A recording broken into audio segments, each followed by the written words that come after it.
Pop Culture Pastor.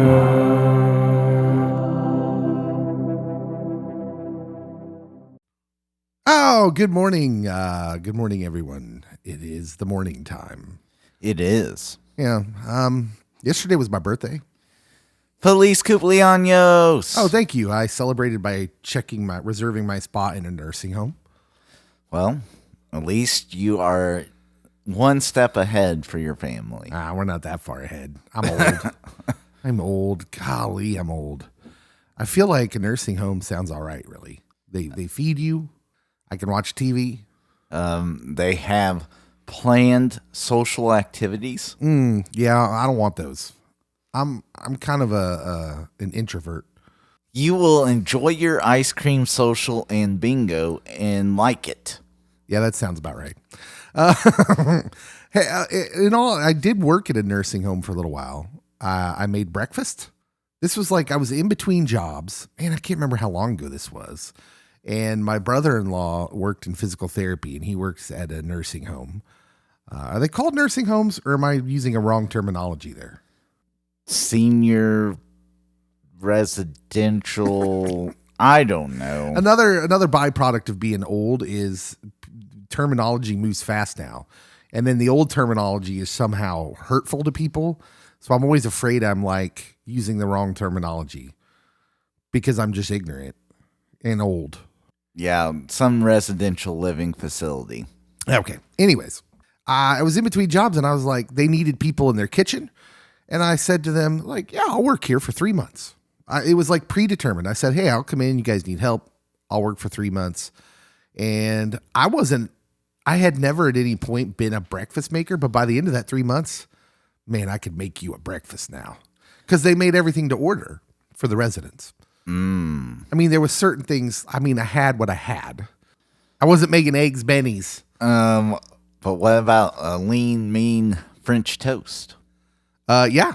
I could make you French toast, pancakes. I could make bacon. I made bacon, eggs. I made hash browns from scratch. I would actually peel the potato and shave it or whatever you call it. So I wasn't a chef, so I don't even know the right terminology for that. I'm pretty sure it's just called peeling the potato. So I thought peeling was just taking the skin part off. And then I would use a cheese grater and grate slice out the hash brown. I would call that grating the potato. I grated it. I gave it an A-. Anyways, I really like doing that. I enjoyed that. I had to wake up at like 5 a.m. Oh, that's early. But I kind of enjoyed making breakfast for a while. And there was always this feeling of like, the people that I worked with there, I'm sure they were nice people outside of there, but they really didn't like their jobs. And they were permanent full-time workers, right? Oh, yeah. And I remember just thinking, well, it's probably because I know I'm only working here a limited time. Like I gave them a start and an end date that for me, it was just kind of fun. And I enjoyed making breakfast, and I still enjoy making breakfast. As one does. So I guess what I'm saying is go make me breakfast. It'd be nice if we served breakfast here at the coffee house. Yeah.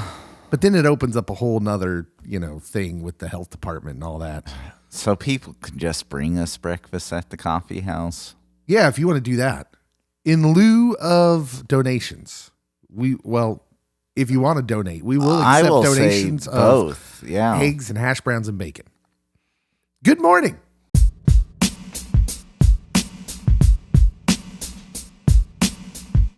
Welcome back. Everyone having a great morning? Pretty good.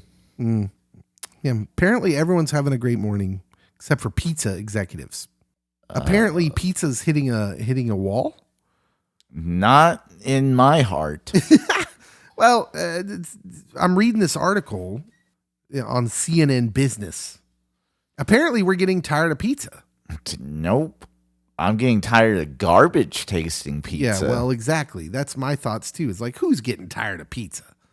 This is America, man. Nobody's getting tired of pizza. My wife, Leah, is so tired of pizza.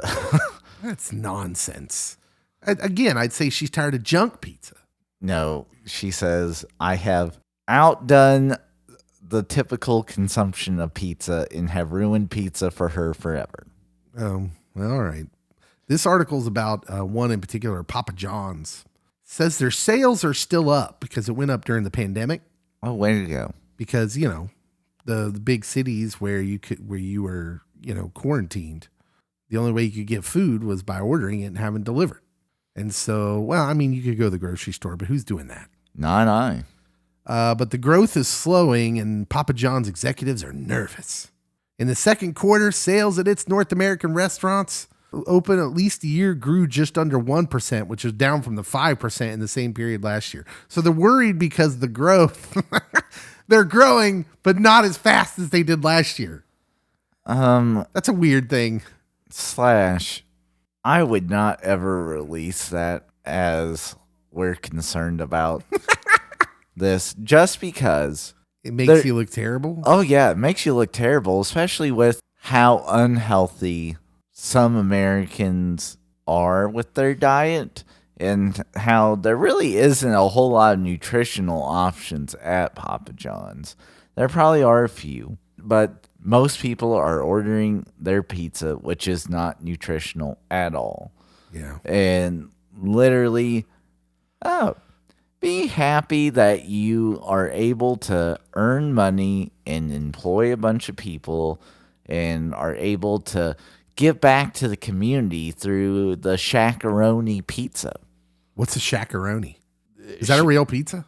Shaquille O'Neal has his own pizza there. It's just a special pizza that makes you shoot less than 50% from the free throw line.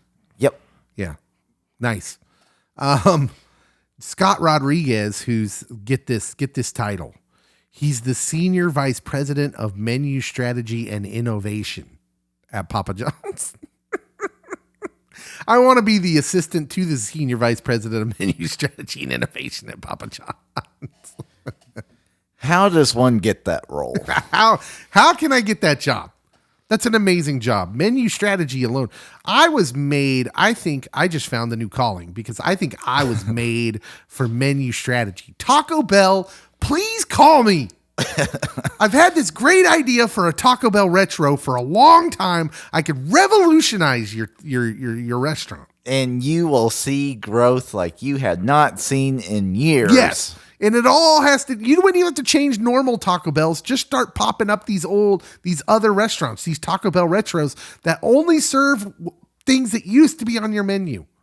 And people would flock like the salmon of Capistrano. Anyways, Scott Rodriguez, who's the Senior Vice President of Menu Strategy and Innovation at Papa John's, says there's a general thought that there could be a little bit of pizza fatigue because that's all we've had for the last couple of years. This is one of those things where he's just talking about city folk, just ignoring the entire middle of the country. Like, nah, man, we ate the same things we always did during the pandemic. Thanks for asking. Yeah. Also, did everyone eat pizza in New York City? That's all they were eating? Come on, Scott. / they weren't going to Papa John's when they have Sbarro's. Yeah, listen to this guy who's like, oh, our growth is only 1% when it was 5% last year. This clearly means that people have stopped eating pizza altogether. They have pizza fatigue. And like, you might want to invite the perspective that maybe they have Papa John's fatigue. That too. So out of like the 3 major pizza chains, the Hut, the Domino's, and the John's, I put Domino's at the top. Boom, Michigan. And then Papa John's. And I forgot about the Caesars. The Caesars, at times, underrated is Little Caesars. Just because of how quick and readily accessible it is, like can move up to that third or second spot. Little Caesars has the best breadsticks on the planet, and I won't hear anything of it. I don't even want to hear anyone be like, oh, actually, Olive Garden. You sit down with your Olive Garden take. Because Little Caesars crazy bread, it's crazy how good it is. Just want to know where they're hiding the illicit items in the bread to make it so addictive. So, yeah, the chain that we slandered earlier in the show. Yeah, they're at the bottom. Scott Rodriguez, the senior vice president of menu strategy and innovation at Papa John's, says there's pizza fatigue, but he has a plan. Oh, he has a plan to get people excited about pizza again. Again, who's not excited about pizza? My kids want pizza every night of the week, and they have Pizza Hut. If anyone should be experiencing fatigue, it's my children, but they are not. They keep asking for pizza, and they keep asking for Pizza Hut, and I'm like, what is wrong with you? But Papa John's is offering an exciting new spin. This is their words, not mine. On the classic with Papa Bowls. They're all topping, no crust. You have taken away one of my favorite parts of the pizza experience. This is an abomination and should be called so. Oh my goodness. How dare you, sir? Belongs in the pit of Tartarus. Exactly. Oh. Why would you get rid of the crust? The Papa Bowl comes in 3 varieties: garden veggie, chicken Alfredo, and Italian meats trio. And they're available. They'll roll out nationally soon and cost $7.99. Another word for 2 of those is pasta. Well, okay, but there might not be pasta in it. Okay, let me describe the product. It's thought the bowls might be well received as a healthier alternative to pizza. Right? I could see the salad sounding one being a healthier alternative because it's a salad. But the company learned people still want the indulgence of pizza. And so like, I don't think there's pasta or crust. It's just toppings and cheese. I don't think it's salad. The garden veggie, I think there's just the toppings. So I think you get the mozzarella cheese and then a bunch of veggies and sauce, maybe. So it's pasta without noodles. Essentially, yeah. But if you're not going to have crust, why would you want pasta? Because it's a different option from pizza. I mean, and we have pizza fatigue, Dave. You're talking to someone who always wants pasta. I want all the pasta. I'm asking the same questions, but I'm just telling you what the product is. I will say one of the independent pizza places around here, they do have a chicken Alfredo pizza, and it might be the best pizza in this town. So that's good. That was a good idea. Whoever came up with the idea of, some people call it like a white garlic chicken. Yeah, pizza. White sauce on. Yeah. On your za with some chicken and cheese. That's a bigger town thing too, because Danielle and I recently went to the city for a couple days, and we ate at a pizza place, and they had all these specialty pizzas that you would never see around here, around our small town. Mm-hmm. Like things with spinach and artichoke on it, and that's gross. Cheeseburger pizzas with like ketchup and mustard on it, and I'd risk it. I'd risk it for the biscuit. Indeed. There you are, sitting on your biscuit, never having to risk it. Anyways, Papa John's, they're putting this out, hoping that the new item will eliminate something they call the veto vote. Are you familiar with the veto vote is? It's when you are in a group. Oh, yeah. And you're trying to decide what you're going to have to eat as part of a dining group. And the idea is that if one person doesn't want pizza, then a pizza place gets eliminated, because that's what a pizza place does. They have pizza. They don't have a wide variety. That is my wife. She is the veto. The veto vote. Yeah. Yeah. Mm-hmm. That's a real thing. So there is a science to being the VP, the vice president of menu formulation and CNN business interviews. Again, they're offering salad and pasta without noodles. I mean, it does seem like it could be healthier, right? Without the crust. You're reducing some calorie intake, but if you have good crust, it overwhelms the rest of the pizza. I tell you what, Papa John's, here's what I'm willing to do. I'm willing for an entire month to be a taste tester. Send me a month's supply of your Papa Bowls. I'll have it for lunch for a month, and we'll see if I gain or lose weight. I'm willing to do that. Doing the Lord's work out there. For $20,000 as a base payment. Just, we could talk about that later. Have your people call my people.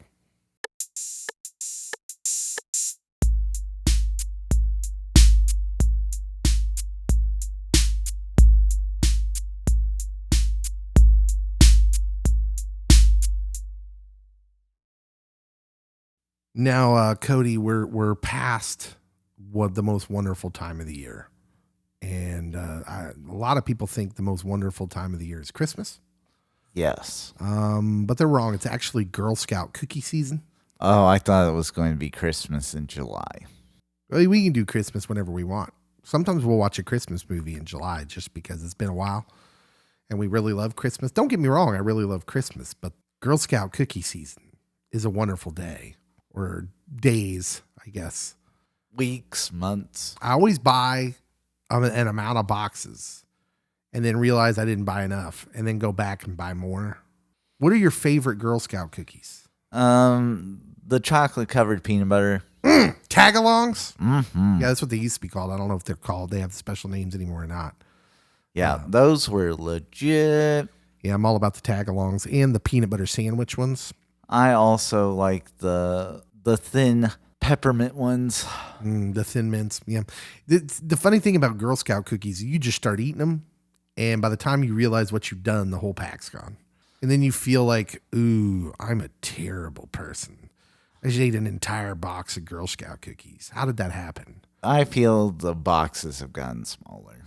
That's what I chalk it up to. That may be. I like to think that too, because when I'm going back to get the second box, especially. Well, I bring up Girl Scout cookies because they're making a big deal about how there's a new cookie coming out for the 2023 season. You ready for this? Raspberry Rally. That's the name of the Girl Scout cookie.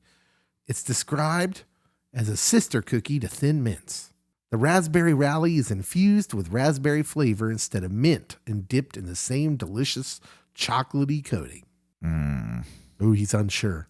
When you said raspberry, I'm like, oh, my wife will love this. And then you said it was covered in chocolate. And then that was a deduction on whether my wife will love it or not. I mean, I'll try it and I think it would be good, but I don't think it'll be something I crave. So I know Thin Mints are the most popular Girl Scout cookie. At least that's what I hear. That's the rumor on the street. But I will only eat a Thin Mint if it has been in the freezer. Like if they're cold. Like eating a room temperature Thin Mint is like, it's punishment for shoplifting in some countries. Tagalongs are the ones that I crave the most.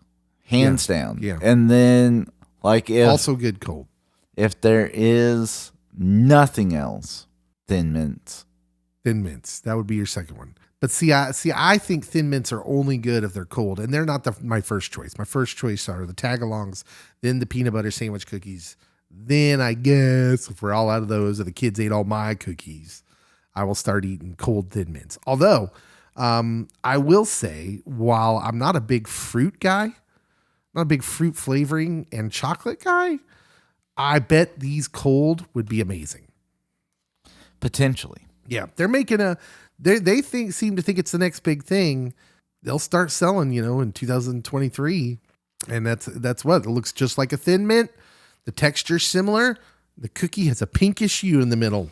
So is it, I guess, a thicker substance, or is it more like a jelly for the raspberry? I think they keep saying it's infused. So what's inside the Thin Mint? It's just cookie, right? Yeah. It's not like a mint, different kind of substance. It's still cookie. It's just infused with the mint flavor. If you had a more jelly filling inside, that's a bigger swing. That's a better thing for you. You're more likely to eat that. And I think agree. that it would be a bigger home run or a big miss. I think it would be divisive. The taste tester guy for USA Today, who how did he get that job? I was born for that job. He said he worried the raspberry flavor might taste too sweet, but he says it doesn't. It blends well with the chocolate and it doesn't overwhelm. I want dark chocolate. He says Caramel Delight continues to hold my personal badge as the Girl Scout cookie goat. I don't trust this guy. And therefore loses all credibility. Yeah, I don't trust this guy. What is wrong with you? Nobody likes Caramel Delights. Nobody. Yeah, this guy has an uncultured palate. Oh, sir, I'm afraid you can't come in this establishment if Caramel Delights are your favorite Girl Scout cookie. We are only a tag-along cookie bunch here. It's so uncouth. If any Girl Scout cookie troop at the beginning of Girl Scout sales time would like to partner with the radio station, and we could give you shout outs and tell everyone where you're going to be set up to sell. Well, the only thing we would ask is you provide us with a box of each of the cookies, and we can have a taste test morning. Yes. And that we can judge them, and we can decide which is the best cookie we like the best. So any of you listening that are Girl Scout leaders, I know we got them here in town. We do. We would do that and send people your way in exchange for providing us with the necessary boxes, one box of each flavor, to have a day where we talk about Girl Scout cookies and a contest. You can keep the caramel delights. And those coconut ones too. Oh, Don't put those on the radio table. We're like the Pharisees. Once those touch it, we got to clean everything. Forever unclean. Ew, coconuts. It's like the leprosy of cookies. It is.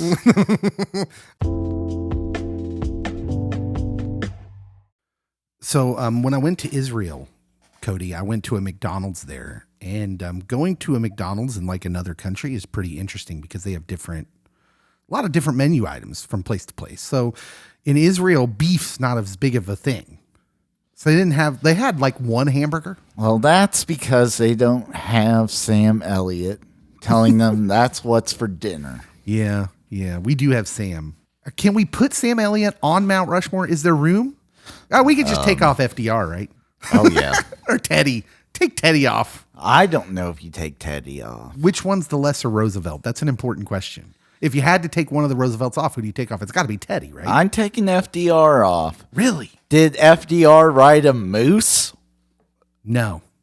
Okay, we're leaving Teddy on. That's not fair. FDR had polio, bro. That's Teddy. Dude, that's ableist. Teddy also did a lot for the national forest parks, which Rushmore is technically. Yeah, and Mount Rushmore is in a beautiful area if you've never been there. So we're going to keep Theodore on it. Okay, so it's decided. FDR's coming down. Sam Elliott's going up to Mount Rushmore. Anyways, I don't remember why we started talking about that. Beef. Oh, yeah, beef. McDonald's, right. Okay, so apparently there's a favorite in the UK, in England, at the McDonald's there that they're going to bring to America. Are you ready for this? Probably not. It's like a Big Mac, but instead of the beef patties. Don't tell me it's fish. No, it's not fish. You substitute it with chicken. The chicken sandwich stuff. So it's a Big Mac with chicken instead of beef. I'm here for it. Your face says you're questioning this, and I don't know why. Like, don't they already have this known as a chicken sandwich? No. But with like Big Mac sauce. Yeah. That's the But only difference. No, it's got two. So you can't get a double chicken sandwich. It's got two chickens. It's called a menu hack, people have been doing it. It's practically got a whole chicken coop in there. The chicken Big Mac, which UK customers are familiar with, is made with 2 crispy chicken patties, Big Mac sauce, pickled shredded lettuce, cheese, but no onion. Okay, I'm back on board because that's the one thing that McDonald's ceases to leave on every time. Oh boy, and it's like because it's like what do they even call that? Is that diced onion? Minced. Yeah, it's small. That's right. Yeah. And it's because it's minced, they just pile that stuff on there. And they grind it into the bun and the patty, and it doesn't ever come off. You gotta take a snow shovel to that thing to get it off of there. It is awful. Anyways, they said they had been testing it out in Miami and that it's been a huge success. And listen, I don't know why it wouldn't be. I'm ready to try it right now. Let's make this happen. I want one. Other things they're considering trying out from worldwide favorites of McDonald's food. The Grand McExtreme Bacon Burger from Spain. You had me at bacon. You had me intrigued at Grand, and then I was sold at bacon. The Stroop Waffle McFlurry from the Netherlands. Well, that's not going to work out here. Our ice cream machines are broken. All of them. Oh, well, in the magical land of the Netherlands where McDonald's ice cream machines never break. That sounds wonderful. The tomato mozzarella chicken sandwich from Canada. What? No, that sounds awful. I was good with mozzarella. Cheesy bacon fries from Australia. Yes. I love that Australia's like cuisine is like cheesy bacon fries, as if they're the only ones who decided they'd put cheese and bacon on fries. Come on, get out of here, Australia. I've been doing that for years. We love you, Australia. Except I'm never coming to visit. No, everything there will kill you. Yeah, except for the cheesy bacon fries will kill you too if you eat enough of them.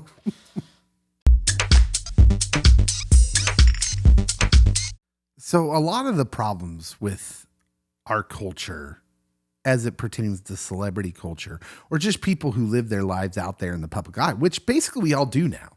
With social media, this is what we do. We live our lives out in the public eye. And part of the problem is we don't realize that everything we think and believe and even somewhat like we have some morals that are universal morals, right? Universally shared morals. Thou shalt not kill. Typically, yeah. Those tend to be universal. But then we have all these other morals that are highly subjective that we don't necessarily share, but people think we do for some reason. We've tricked ourselves. So it's just like what we were talking about earlier in the show, where Democrats like that live in the coastal cities literally think everyone in the rural Republican areas in the middle of the country want to kill them because they're so extremely indifferent that they don't share certain morals or whatever. And it's just like, no, why would you think that? This is not healthy for us. Well, it happened again with another celebrity, someone else, other people's morals, expecting to be picked up by everyone else. Celebrity chef Gordon Ramsay. He's facing backlash from a TikTok he posted. And in this video he posted, he jumps into a pen of lambs. He's on a farm and he jumps into this pen of lambs and he starts rubbing his hands together and he says, "Yummy, yummy, yummy, yummy. I'm going to eat you," the chef says to the group of lambs. And he says, "Which one's going in the oven first?" And he selects a sheep pointing and saying, "You." And that's the end of the video. He was picking out a lamb. And as you can imagine, Cody, people got very upset. Which again, I assume all these people are vegetarians. And if they're not vegetarians, then I have this question for them. Where is it you think food comes from? Well, I mean, there's definitely some sensibilities of people that definitely don't have a farm or ranch background or close to any farming or ranchers that like, oh, this must feel like a pet. Why would you go out and kill a pet? Because people like lamb chops. Oh, yeah. It's just such a strange time we live in. The video had nearly 1 million likes and almost 9 million views as of Sunday. Some people appeared to find the humor a bit, but a lot of people were upset about the video. And they said that Ramsay, who's clearly he was making a joke. They said that not only are you going to slaughter the animal, you were taunting it first.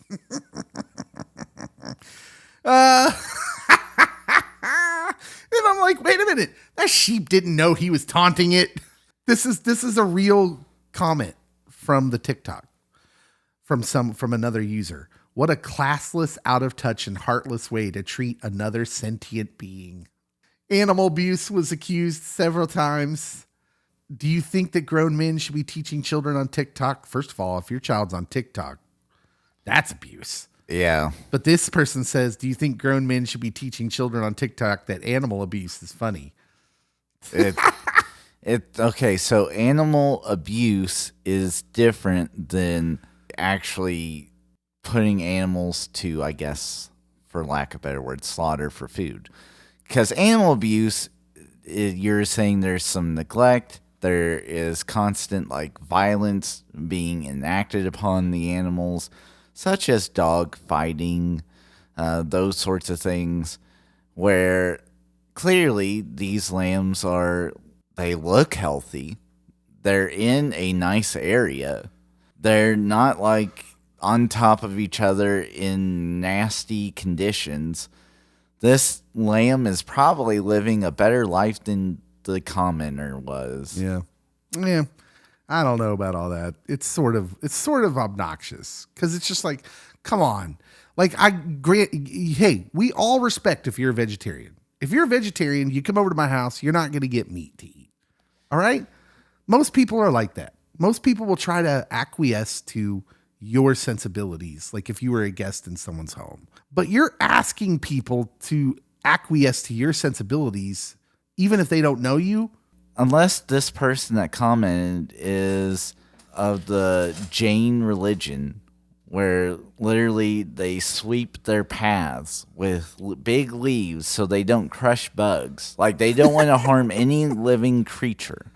Unless you are that person, if you drive a vehicle, you've killed thousands of bugs. How dare you slaughter all these innocent insects, these sentient beings? Also, my question again is, what are you eating? What could you possibly eat? I know, this is awful. Well, I eat plants. Are plants not alive? Also, the stuff they put on plants to keep bugs from eating them kills them. Spoilers. Not only are you just trying to get other people to live by your sensibilities, when humans have eaten animals since the history of humans. Oh, yeah. Yeah, no matter what you believe. Like if you're an atheist, I took anthropology and archaeology. The earliest humans, they're eating animals and domesticating them, by the way. They're doing both. Mm-hmm. This is not... This has literally been around forever in the course of human history. So it's a little hard to understand to be like, I don't think humans should eat animals. And you're just like, okay, but that's what humans have always done. So even from that standpoint, it's a little hard. But here's my other problem. How come all the outroar? Was it because they were lambs?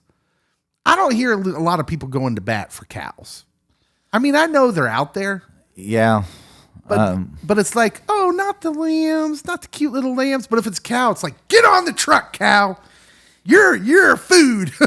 Why do we only want to save the cute animals, Cody? There are studies. It's interesting how other cultures view each other when it comes to food, because food sensibilities are different within various cultures. Some cultures eat a variety of animals that would be taboo here in America, and we eat animals such as cows that would be taboo to do in other cultures such as India. And so there are several dietary things that we do that are unique, and it's weird when we do shame others for their dietary ways. But yeah, lambs, I assume, are the driving force for this just because they are a cute animal. Lamb is usually not a typical meal within the Western civilization. Like, it's always a fancier meal, unless you happen to be a lamb rancher, and then you can have lamb whenever you want. Yeah. It's interesting. I was explaining to my kids the other day that there's actually more cultures out in the world that eat insects. Mm-hmm. And my daughters were incredulous. There are cultures that even eat horses. And I would say, well, they probably started eating insects because they were ugly. Nobody looks at an insect and thinks, oh, what a cutie. And also, have you seen The Lion King? That's how Simba grows up. Strong and healthy. Somehow it's easier for him to eat insects. It is. Yeah. I don't know. It's all of this is so funny, and it just does seem to split on those lines sometimes. Of, hey, you know what? Nobody looks at a cow and thinks, "Oh man, that's a cute animal." In all actuality, when it's a steak on my plate, I think it's beautiful. Medium rare, yeah, that's a beautiful thing. But a cow, if a cow was in my living room, nope. That thing's the ugliest thing I've ever seen. Well, that's kind of rude. I'm sorry. If there were any cows listening to the program, I apologize. How dare you say that about another sentient being? Jessalyn Siwa's mom's going to talk about this on Success with Jess. She's going to bomb me for my cow hate.